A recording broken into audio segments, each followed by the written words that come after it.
Good morning, I'm Burke with Squeegee Clean, and we got quite a little project going on today.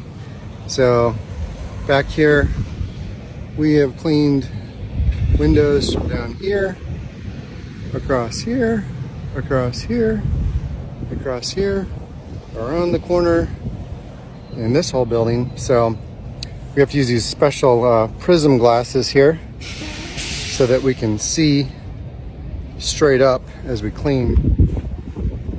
And anyway, this has been quite an interesting job. There's a few sections in here where I have to stand in some water to clean the windows. So there's different moats and things going around it. So this is just some of the windows, but it keeps going. So we're having a pretty exciting time out here cleaning all the way up to 70 feet. So that's the highest we've gone, and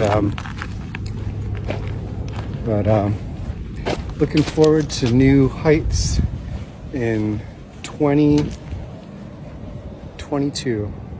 Reaching new heights. This is Burke with Squeegee Clean.